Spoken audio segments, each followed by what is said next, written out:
Do you have this bump or this little toe pick forming on your steel after using the Sparx sharpener for a long time? It's mostly harmless, and you rarely contact the ice this high on the toe, but in this video, I'll show you how to fix this transition area.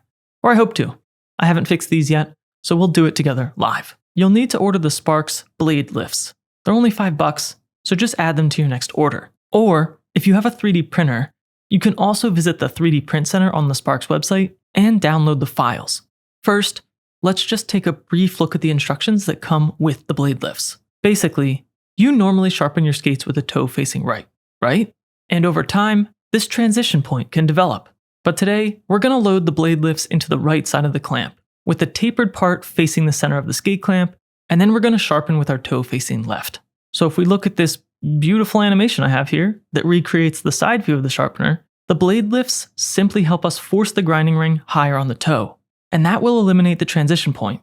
And Sparx says to sharpen with the regular sharpening process with your preferred hollow for 10 cycles. So let's select a good pair of steel to illustrate this and give it a go. If we look at this really old thin pair that I have, you can see the defined transition point here.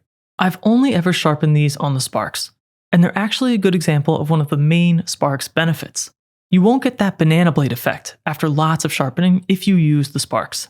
Because the sharpener applies even pressure, it will keep your exact profile, which is great. It just can't quite contact the toe in the way that the manual sharpener does, and that's why you end up with this transition area. We can also see this bump on the runners that came with my newest skates.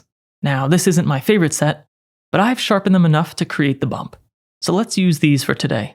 Sparx says to sharpen like normal, so I'll set my grinding ring height to whatever I would use for these normally. Eyeballing it here, I probably use a 6 for these. Then I'll insert the blade lifts into the right side of the clamp, making sure the thin part of the lift faces the center. They wobble around a little, so don't be too nervous about that. And then Sparx says to use 10 cycles of your preferred hollow. I have a flat ring, so I'm actually going to use 4 cycles on that, then 4 cycles of my 5/8 inch radius of hollow. You can use your boot, but I'll use the new universal blade holder here, and I've made a small Sharpie mark on the toe just so we can better see what happens. I suspect you may hear more grinding noise than normal as the ring passes over this toe pick, but let's give it a whirl. After 4 cycles of the flat ring, these already look good, and if we compare to the other runner, you can see the difference. I'm happy with that, and it's surprisingly easy, so I'll just match the other runner with 4 cycles of the flat, and then I'll finish up the sharpening with 4 cycles of the 5/8 inch ring for both of these. Because they're $5, I think everyone should probably just pick them up, add them to their cart, and that way they can have them on hand. And honestly, if they don't already, I think Sparx should just ship these out with every new sharpener. I'm Dan, or Yosh, and the easiest way to support this channel is just to watch another video.